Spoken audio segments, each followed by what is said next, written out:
Lately, I have been perceiving that time is passing very fast. I have no time to do all the things I want to do.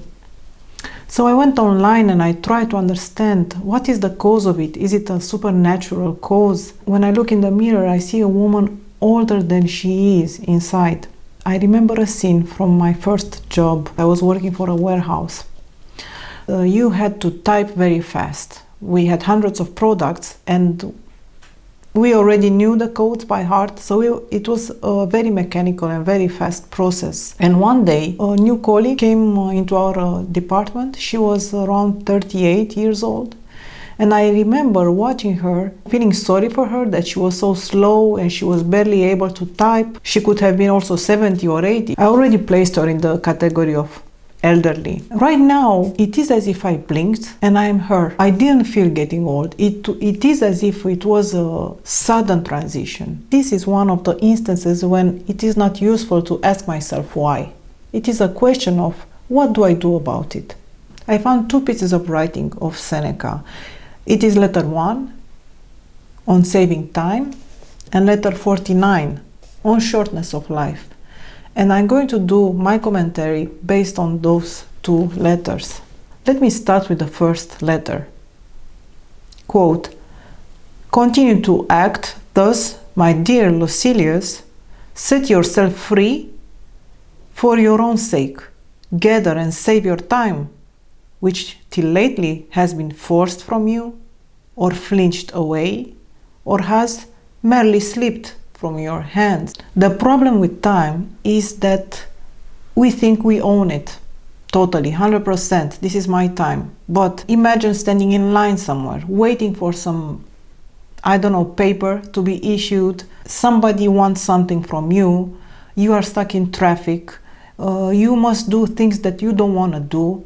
So these are blocks of time that are taken from us. Make yourself believe the truth of my words, that certain moments are torn from us, that some are gently removed and the others glide beyond our reach. We have at our disposal a fragment of time. We think we have 10 hours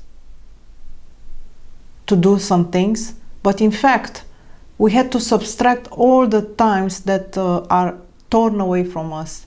In the end, we might have like 4 hours or 3 hours we can really make good use of. The most disgraceful kind of loss, however, is that due to carelessness. There are instances during my day when I lose time due to carelessness.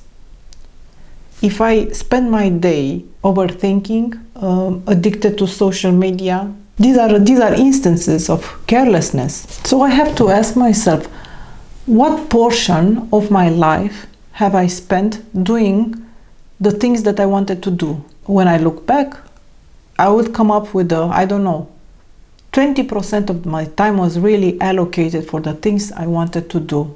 That is a really tiny percentage. What man can you show me who places any value on his time, who reckons the worth of each day, who understands that he is dying daily? For we are mistaken when we are looking forward to death.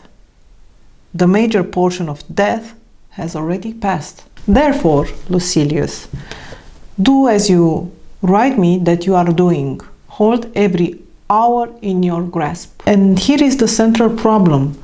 We do not have a tight control on our time. Whatever is left remaining from the time that has torn away from me, that block of time, it has to be totally mine and has to be judiciously controlled.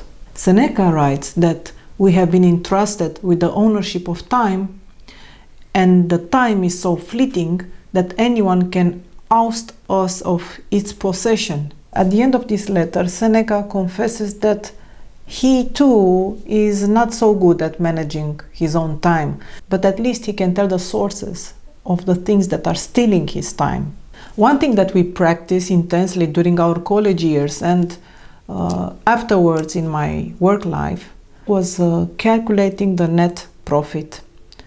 From the income, we take out all the expenses to find out what is our win. I think we should apply the same procedure to managing our time. Finding out what are the sources that are wasting our time, what sources can be avoided, what sources cannot be avoided, and what is ours. The remaining portion of time we have to allocate according to priority. What are those priorities? Seneca talks about them in letter 49 on shortness of life. On the beginning of this letter, Seneca reflects on all the times that are long gone, but that feel as if they happened a moment ago. It was but a moment ago that I sat as a lad in the school of the philosopher Sotion, but a moment ago that I began to plead in the courts, but a moment ago that I lost the desire to plead, but a moment ago that I lost the ability. Infinitely swift is the flight of time. Now I reflect back on my life and I think it was but a moment ago when I looked up and I saw my name on a list. I was 19 years old and I was about to begin the first year in college. It was but a moment ago that I held my newborn son. It was but a moment ago that I visited Naples and enjoyed that wonderful pizza, and I bought myself a mocha pot from some unknown shop on a side street of Naples. It is as if all the memories have been lumped together in a one dimension, a flat dimension. It is as if it doesn't matter that something happened 20 years ago, or 5 years ago, or 2 years ago. Everything is in the past. So what do I have? I have only the present. It's not even a moment in time, it's just a point.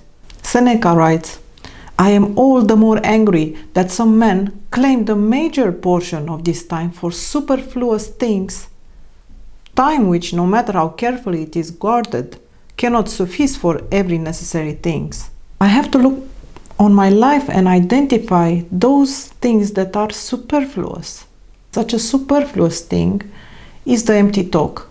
Seneca is clearly against it. He says, don't talk to me about this trivial stuff. Talk to me about stuff that it is useful for me right now. How to deal with this death anxiety. What can I do when I feel that the time is being torn from me? How to remain calm and at peace, and how to use my time wisely. Give me practical advice.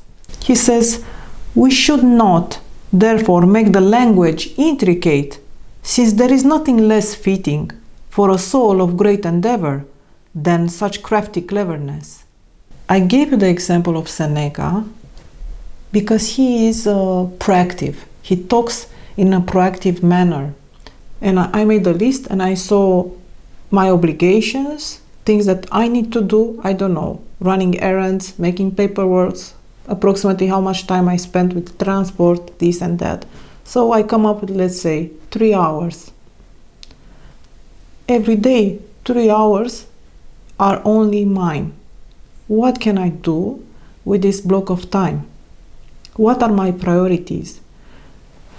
One important thing that has to be on the list, on top of the list, is teaching my son, who is autistic, skills to become independent. Another thing that I want to include and I want to be done during my time is doing something good for my soul. I love cooking traditional dishes. I like learning about it. The third thing I want to do is to create something. That's something that I want to create. I created based on my criteria. It has to be wholesome, simple, timeless, and optimistic. These are my values. So whenever I want to create something, a piece of writing or a painting, I want it to be fulfilling these criteria. The last thing I want to include on my list is also being receptive and learning something new. And learning something new also from a source that is fulfilling these criteria. Something that is wholesome, simple, optimistic, and timeless. I bought myself this little mold They're truly Italian. They were a little bit pricey, but I think it's worth it. You buy once in a lifetime, right? So you can put the dough inside and you can get real babas, as in Naples.